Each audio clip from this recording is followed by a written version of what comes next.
بسم الله الرحمن الرحيم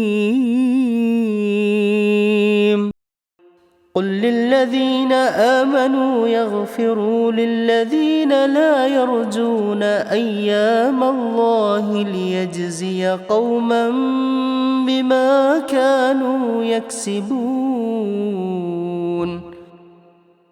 من عمل صالحا فلنفسه ومن أساء فعليها ثم إلى ربكم ترجعون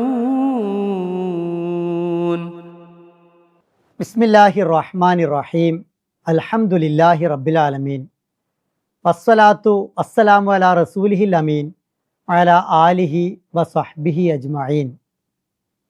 ഏറ്റവും പ്രിയമുള്ള സഹോദരങ്ങളെ, രക്ഷിതാക്കളെ, അസ്സലാമു അലൈക്കും വറഹ്മത്തുള്ളാഹി വബറകാത്ത്. സൂറത്തുൽ ജാസിയയിലെ 14-15 സൂക്തങ്ങളാണ് ഇന്ന് ചർച്ച ചെയ്യുന്നത്. ഖുൽ, റസൂലെ താങ്കൾ പറയുക, ലില്ലദീന ആമനു, വിശ്വസിച്ചവരോട്, യഗ്ഫിറു, അവർ മാപ്പേകട്ടെ, പുറത്തു കൊടുക്കട്ടെ, ലില്ലദീന ലാ യർജൂന, പ്രതീക്ഷിക്കാത്തവർക്ക്, അയ്യാമല്ലാ, അള്ളാഹുവിൻ്റെ ദിവസങ്ങളെ, ലിയജിസിയ, അവൻ പ്രതിഫലം കൊടുക്കാൻ വേണ്ടി, ഖൗമൻ, ഒരു ജനതക്ക്, ബിമാ കാനു യക്സിബൂൻ, അവർ സമ്പാദിച്ചതിന്. പ്രവാചകരെ, വിശ്വസിച്ചവരോട് പറയുക, അള്ളാഹുവിൻ്റെ ദിവസങ്ങളെ പ്രതീക്ഷിക്കാത്ത ആളുകൾക്ക് വിശ്വാസികൾ പുറത്തു കൊടുക്കട്ടെ. ഒരു ജനതയ്ക്ക് അവർ പ്രവർത്തിച്ചു കൊണ്ടിരുന്നതിന് അവൻ പ്രതിഫലം നൽകുവാൻ വേണ്ടിയാണ് അത്. 15-ാമത്തെ സൂക്തത്തിൽ അള്ളാഹു പറയുന്നത്, മൻ, ആരെങ്കിലും, അമില, പ്രവർത്തിച്ചുവോ, സ്വാലിഹൻ, നന്മ, ഫലി നഫ്സിഹി, അത് അവന് വേണ്ടി തന്നെയാണ്, വമൻ, ആര്, അസാ, തിന്മ ചെയ്തുവോ, ഫലൈഹ, അത് അവനെതിരിലുമാണ് സംഭവിക്കുക, സുമ്മ, പിന്നീട്, ഇലാ റബ്ബിക്കും, നിങ്ങളുടെ റബ്ബിലേക്ക്, നാഥനിലേക്ക്, തുർജഊൻ, നിങ്ങൾ മടക്കപ്പെടും. ആരെങ്കിലും നല്ലത് പ്രവർത്തിച്ചാൽ അതവന് തന്നെയാണ് ഗുണം ചെയ്യുക. എന്നാൽ ആരെങ്കിലും തിന്മ ചെയ്താലോ അതും അവന് തന്നെയാണ് പ്രശ്നമാവുക. പിന്നീട് നിങ്ങളുടെ രക്ഷിതാവിങ്കിലേക്ക് നിങ്ങൾ മടക്കപ്പെടും. അഫാക്ക്, അസീം, അങ്ങേയറ്റം വ്യാജം പറയുന്ന കുറ്റവാളി, അവരെക്കുറിച്ചാണ് 7-ാം സൂക്തത്തിൽ പരാമർശിച്ചത്. അള്ളാഹുവിൻ്റെ വേദഗ്രന്ഥത്തെയും പ്രവാചകൻ പഠിപ്പിച്ച സത്യദീനിനെയും നിഷേധിക്കുകയും തള്ളിപ്പറയുകയും ചെയ്തവർ ഓർക്കേണ്ട ഒരു കാര്യമുണ്ട്. ഇതുപോലെ നിഷേധിച്ച മുൻഗാമികൾക്ക് അള്ളാഹുവിൻ്റെ ദിവസങ്ങൾ അഥവാ വലിയ വലിയ ശിക്ഷകൾ സംഭവിച്ചിട്ടുണ്ട്. അള്ളാഹുവിൻ്റെ ദിനങ്ങൾ എന്നത് കേവലം ദിവസങ്ങളല്ല, വമ്പിച്ച ചരിത്ര സംഭവങ്ങൾ അരങ്ങേറിയ ദിവസങ്ങളാണ്. അള്ളാഹുവിൻ്റെ ശാപകോപങ്ങൾ വന്ന് പതിച്ച ദിവസങ്ങളാണ്. അക്രമികളുടെ മേൽ അവൻ്റെ ശിക്ഷയുണ്ടായ ദിവസങ്ങളാണ്. അല്ലെങ്കിൽ നല്ല മനുഷ്യരെ അള്ളാഹു രക്ഷപ്പെടുത്തിയ ദിവസങ്ങളാണ്. നൂഹ് നബി അലൈഹി ഇസ്ലാമിയുടെ കാലത്തെ പ്രളയം, ആദ് സമൂഹത്തിന് മേൽ അള്ളാഹു ഇറക്കിയ ശിക്ഷ, ഇതെല്ലാം അയ്യാമുള്ള, അള്ളാഹുവിൻ്റെ ദിവസങ്ങളിൽ ശിക്ഷ എന്ന നിലക്ക് ഓർക്കപ്പെടുന്ന ദിവസങ്ങളാണ്. രക്ഷ എന്ന നിലക്ക് അയ്യാമുള്ളയിൽ വരുന്നത് ഇസ്രയേലിയരുടെ മോചനം, യൂനസ് അലൈഹി ഇസ്ലാമിൻ്റെയും നീനവക്കാരുടെയും രക്ഷപ്പെടൽ പോലെയുള്ളവയാണ്. വലിയ വലിയ സംഭവങ്ങളാണ് അള്ളാഹുവിൻ്റെ ദിവസങ്ങൾ എന്ന് പറയുന്നതിൽ ഉൾപ്പെടുന്നത് എന്നർത്ഥം. ഒരുപക്ഷെ അത് രക്ഷയാകാം, അല്ലെങ്കിൽ ശിക്ഷയാകാം. അറബികൾ നൂറ്റാണ്ടുകൾ ഓർത്തു വെക്കുന്ന വലിയ വലിയ ഗോത്ര യുദ്ധങ്ങളെ അല്ലെങ്കിൽ സംഭവങ്ങളെ അയ്യാമുൽ അറബ്, അറബികളുടെ ദിവസങ്ങൾ എന്ന് പറയുമായിരുന്നു. അള്ളാഹുവിൻ്റെ ദിവസങ്ങളെ ഓർക്കാത്തവർക്ക് വിശ്വാസികൾ പുറത്തു കൊടുക്കട്ടെ എന്നാണ് ഈ സൂക്തത്തിൽ 14-ാം സൂക്തത്തിൽ പറയുന്നത്. കഴിവില്ലാത്തത് കൊണ്ട് പ്രതികാരം ചെയ്യാതിരിക്കുന്നതിനെ, ക്ഷമിക്കുന്നതിനെയല്ല യഗ്ഫിറു എന്ന് പറയുക, അതിന് സഹിക്കൂ എന്നാണ് പറയുക. തിരിച്ച് പ്രതികാരം ചെയ്യാൻ കഴിയുമ്പോൾ തന്നെ അവിവേകത്തെ ക്ഷമാപൂർവം കൈകാര്യം ചെയ്യുക. അവിവേകികളുടെ കാര്യം അള്ളാഹുവിനെ ഏൽപ്പിക്കുക. അതാണ് ഇവിടെ പറയുന്ന യഗ്ഫിറു എന്നത്.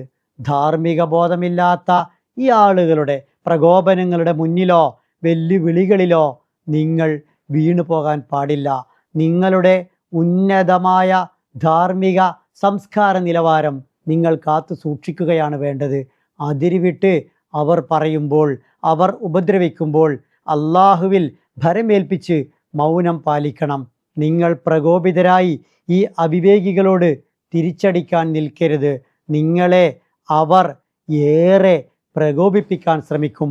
നിങ്ങൾ ആ സന്ദർഭങ്ങളിൽ നിയന്ത്രണം വിടാൻ പാടില്ല.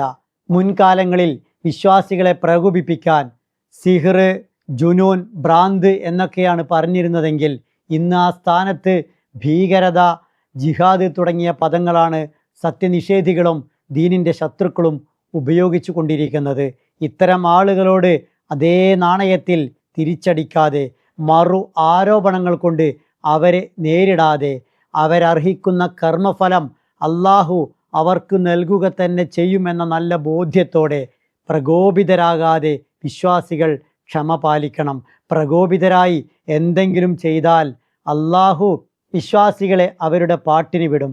മറിച്ച് അള്ളാഹു കൈകാര്യം ചെയ്യട്ടെ എന്നു കരുതി ഇവർക്ക് മാപ്പേകിയാൽ, അള്ളാഹുവിൽ തവക്കുൽ ചെയ്താൽ അള്ളാഹു ഈ നിഷേധികളുടെ കാര്യത്തിൽ തീരുമാനമെടുക്കും. പ്രതികാരം അവൻ തന്നെ ഏറ്റെടുക്കുകയും ചെയ്യും.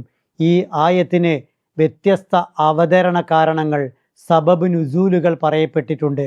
മൻ ദല്ലദി യുഖ്രിലുല്ലാഹ ഖർളൻ ഹസന, ആരാണ് അള്ളാഹുവിന് നല്ല കടം കൊടുക്കാനുള്ളത് എന്ന സൂക്തം ഇറങ്ങിയപ്പോൾ മദീനയിലെ ഒരു ജൂതൻ, ഫിൻഹാസ് എന്നാണ് അയാളുടെ പേര്, അയാൾ പറഞ്ഞു, ഇഹ്താജ റബ്ബ് മുഹമ്മദ്, മുഹമ്മദിൻ്റെ റബ്ബ് ആവശ്യക്കാരനായിരിക്കുന്നു എന്ന്. ഇത് ഉമർ റളിയല്ലാഹു അൻഹുവിൻ്റെ ചെവിയിലെത്തി. ഉമർ റളിയല്ലാഹു അൻഹു ഈ ജൂതനെ തേടി പുറപ്പെട്ടു. ജിബ്രീൽ അലൈഹിസ്സലാം റസൂൽ കരീം സല്ലല്ലാഹു അലൈഹി വസല്ലമയോട് പറഞ്ഞു, ഇന്ന റബ്ബക യഖൂലു ലക, താങ്കളുടെ നാഥൻ താങ്കളോട് പറയുന്നു, കുല്ലില്ലദീന ആമനു യഗ്ഫിറു ലില്ലദീന ലാ യർജുന അയ്യാമല്ലാ, അള്ളാഹുവിൻ്റെ ദിവസങ്ങളെ പ്രതീക്ഷിക്കാത്തവർക്ക് വിശ്വാസികളോട് പുറത്തു കൊടുക്കാൻ പറയുക എന്ന്. അപ്പോൾ അള്ളാഹുവിൻ്റെ പ്രവാചകൻ മുഹമ്മദ് മുസ്തഫ സല്ലല്ലാഹു അലൈഹി വസല്ലം ഉമർ റളിയല്ലാഹു അൻഹുവിനെ തിരഞ്ഞ് ആളെ അയച്ചു. അങ്ങനെ ഉമർ റളിയല്ലാഹു അൻഹു വന്നപ്പോൾ പ്രവാചകൻ പറഞ്ഞു, യാ ഉമർ ലാ സൈഫക, ഉമറെ നീ വാള് താഴെയിട്. എന്നിട്ട് അള്ളാഹുവിൻ്റെ പ്രവാചകൻ റസൂൽ കരീം സല്ലല്ലാഹു അലൈഹി വസല്ലം ഈ സൂക്തം ഉമർ റളിയല്ലാഹു അൻഹുവിന് ഓതിക്കൊടുത്തു. അപ്പോൾ ഉമർ റളിയല്ലാഹു അൻഹു പറഞ്ഞത്, വല്ലദി ബഅസക ബിൽ ഹഖ്, താങ്കളെ സത്യവുമായി നിയോഗിച്ചവനാണ് സത്യം, ലാ തറൽ ഗളബ ഫി വജ്ഹി, ഇനി എൻ്റെ മുഖത്ത് അങ്ങ് ദേഷ്യം കാണില്ല എന്നാണ്.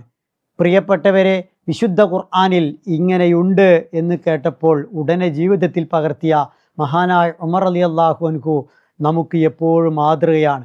ബനിൽ മുസ്തലഖ് യുദ്ധത്തിലാണ് ഈ സൂക്തം ഇറങ്ങിയത് എന്ന് ഇതിൻ്റെ അവതരണ കാരണമായി പറയുന്നുണ്ട്. ബനുൽ മുസ്തലഖ് യുദ്ധത്തിൽ മുറൈസി എന്ന് വിളിക്കപ്പെടുന്ന ഒരു കിണറിൻ്റെ അടുത്ത് അവർ തമ്പടിച്ചു.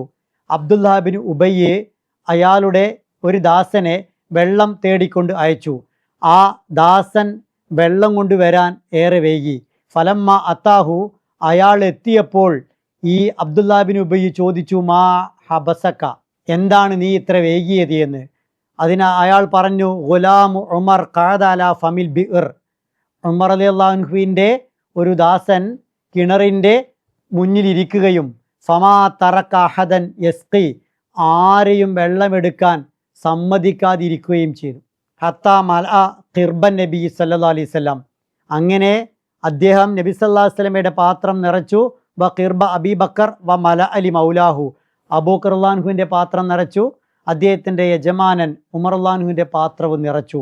അതിനുശേഷമേ ഞങ്ങളെ വെള്ളമെടുക്കാൻ സമ്മതിച്ചുള്ളൂ, അക്കാരണത്താലാണ് വൈകിയത് എന്ന് പറഞ്ഞപ്പോൾ അബ്ദുല്ലാഹ് ബിൻ ഉബയ്യ് പറഞ്ഞു, മാ മസലുന വ മസലു ഹഉലായി ഇല്ലാ കമാ ഖാലൽ ഖാഇൽ, ഇവരുടെയും നമ്മുടെയും ഉദാഹരണം ഒരാൾ പറഞ്ഞത് പോലെയാണ്.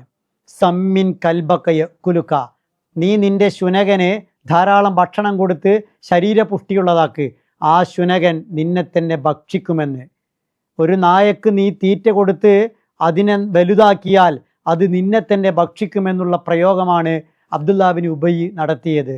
ഇത് അറിഞ്ഞ ഉമർ റളിയല്ലാഹു അൻഹു അയാളെ കൊല്ലാൻ വേണ്ടി പുറപ്പെട്ടു. ആ സന്ദർഭത്തിലാണ് ഈ സൂക്തം ഇറങ്ങിയത് എന്നാണ് ഇതിൻ്റെ അവതരണ കാരണമായി പറയുന്നത്.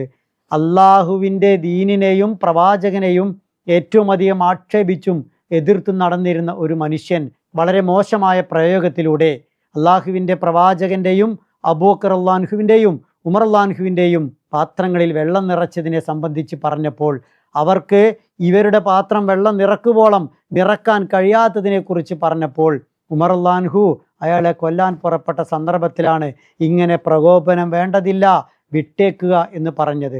15-ാം സൂക്തത്തിൽ അള്ളാഹു പറയുന്നത് മൻ അമില സ്വാലിഹൻ ഫലി നഫ്സിഹി, ആരെങ്കിലും നന്മ ചെയ്താൽ അത് അവന് തന്നെയാണ് ഉപകാരപ്പെടുക. വമൻ അസാഅഫ് അലൈഹ, ആരെങ്കിലും തിന്മ ചെയ്താൽ അതും നേരിടേണ്ടത് ചെയ്ത വ്യക്തി തന്നെയാണ്. തുമ്മ ഇലാ റബ്ബിക്കും തുർജഊൻ, പിന്നെ നിങ്ങളെല്ലാം അള്ളാഹുവിലേക്ക് മടക്കപ്പെടുമെന്നാണ്. ഈ അക്രമം പ്രവർത്തിച്ചവർ, ഈ മോശമായ വാക്കുപയോഗിച്ചവർ, ഇസ്ലാമിനെതിരെ തിരിഞ്ഞവർ, അവരൊന്നും ശിക്ഷ അനുഭവിക്കാതെ പോകില്ല. ഉറപ്പായും അവർ ശിക്ഷിക്കപ്പെടും. എല്ലാ തിന്മകളും കൃത്യമായി വിചാരണക്ക് വിധേയമാക്കപ്പെടും. അള്ളാഹു സുബ്ഹാനഹു വ തആല എല്ലാ നന്മകൾക്കും കൃത്യമായ പ്രതിഫലം നൽകും. ആ ഒരു ലോകമാണ് നിങ്ങളുടെ രക്ഷിതാവിങ്കിലേക്ക് മടക്കപ്പെടുന്ന ലോകം, പരലോകം എന്ന് പറയുന്നത്. സത്യനിഷേധികളെ, അള്ളാഹുവിൻ്റെ ശിക്ഷാദിനങ്ങളെ ഭയക്കാത്തവരെ അവരുടെ പാട്ടിന് വിടുമ്പോൾ നിങ്ങൾ അവരൊരിക്കലും ഒരു ശിക്ഷയും അനുഭവിക്കുകയില്ല എന്ന് ഭയക്കേണ്ടതില്ല. അവരുടെ ഓരോ തിന്മകളെയും അള്ളാഹു കാണുന്നുണ്ട്, അവൻ ശിക്ഷിച്ചുകൊള്ളും. നിങ്ങളുടെ നന്മകളെയും അള്ളാഹു കാണുന്നുണ്ട്, അതും അള്ളാഹു വിലമതിക്കും, നിങ്ങൾക്കെല്ലാ പ്രതിഫലവും നൽകും. മുശ്രിക്കുകളുടെ ഉപദ്രവങ്ങളിൽ ക്ഷമിക്കുക എന്നത് വലിയ സൽസ്വഭാവമാണ്. അത് നിങ്ങൾ ചെയ്യുന്ന നന്മയാണ്. ആ നന്മ ആര് ചെയ്തുവോ അവർക്ക് അതിൻ്റെ പ്രതിഫലമുണ്ടാകും. മുശ്രിക്കുകൾ നിങ്ങളെ വാക്കാലും പ്രവൃത്തിയാലും ദ്രോഹിക്കുന്നത് വലിയ തിന്മയാണ്. ആ തിന്മക്കുള്ള ശിക്ഷ അവർക്ക് ലഭിക്കുക തന്നെ ചെയ്യും. ജീവിതത്തിൽ നന്മകൾ ധാരാളം പുലർത്താനും തിന്മകളെ ഒഴിവാക്കാനും ഏറെ പ്രേരിപ്പിക്കുന്ന ഒരു സൂക്തമാണിത്. ഒരാൾ മോശമായ വഴിയിൽ പോയാൽ ആ വഴിയുടെ തിക്തഫലം, ദുരന്തം അയാൾ മാത്രമാണ് അനുഭവിക്കേണ്ടി വരിക, നേരിടേണ്ടി വരിക. ഒരാൾ നന്മ ചെയ്താൽ അതിൻ്റെ എല്ലാ നേട്ടവും അയാൾക്കാണ് ലഭിക്കുക. നന്മയുടെ നേട്ടമോ തിന്മയുടെ കോട്ടമോ റബ്ബിനെ ഒരിക്കലും ബാധിക്കുന്നില്ല. തിന്മ അപകടമായി കണ്ട് അതിനെ ഒഴിവാക്കാതിരുന്നാൽ, ഒരാൾ തിന്മയിൽ അഭിരമിച്ച് മുന്നോട്ട് പോയാൽ അയാൾ വലിയ കഷ്ടനഷ്ടങ്ങൾക്ക് ഇരയാകും. അതുകൊണ്ടാണ് അള്ളാഹു തിന്മകളെ നിരോധിച്ചത്. തിന്മകൾ ദോഷമാണ്, മോശമാണ്, ഒഴിവാക്കപ്പെടേണ്ടതാണ്.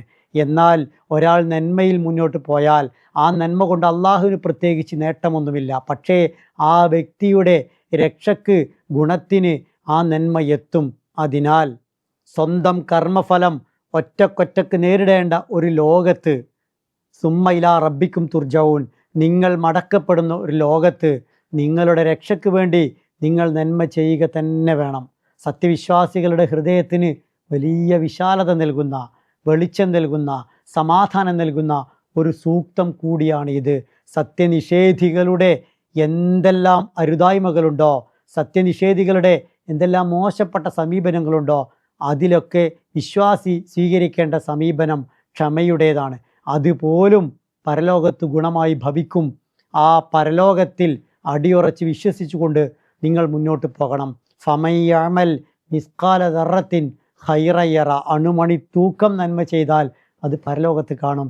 ഫമയ്യമൽ മിസ്കാല ദർറത്തിൻ ഷറയ്യറ, ആര് അണുമണി തൂക്കം തിന്മ ചെയ്തുവോ അതും പരലോകത്ത് കാണും. എല്ലാവരും എന്താണോ പ്രവർത്തിച്ചത് അത് നന്മയാണെങ്കിൽ കൃത്യമായി അവൻ്റെ മുന്നിൽ അത് അള്ളാഹു നാളെ പരലോകത്ത് ഹാജരാക്കി കൊടുക്കും. അവൻ്റെ മുന്നിൽ അതിൻ്റെ റിസൾട്ട് കിട്ടും. അവൻ അത് കണ്ടെത്തുന്ന ഒരു ദിവസം വരാൻ പോകുന്നുണ്ട്. എന്നാൽ തിന്മയാണ് ഒരാൾ പ്രവർത്തിച്ചതെങ്കിൽ തൻ്റെയും ആ തിന്മയുടെയും ഇടയിൽ വിദൂരമായ അകലം ഉണ്ടായിരുന്നെങ്കിലെന്ന് ആ തിന്മ പ്രവർത്തിച്ചവർ കൊതിക്കുന്ന ഒരു ദിവസവും വരാനുണ്ട്. അള്ളാഹു സുബ്ഹാനഹു വ തആലയുടെ ഈ ഓഫറിൽ പ്രതീക്ഷിച്ചുകൊണ്ട് നന്മകൾ പരമാവധി വർദ്ധിപ്പിക്കാൻ, തിന്മകളിൽ നിന്നും അകന്നു നിൽക്കാൻ ഇഖ്ലാസോട് കൂടി ചെയ്യുന്ന എല്ലാ നന്മകളുടെയും അനിവാര്യമായ ഫലമായ സ്വർഗത്തിലേക്കെത്താൻ നമുക്ക് കഴിയണം. അല്ലാഹു സുബ്ഹാനഹു വ തആല അതിന് നമ്മെ തുണക്കുമാറാവട്ടെ.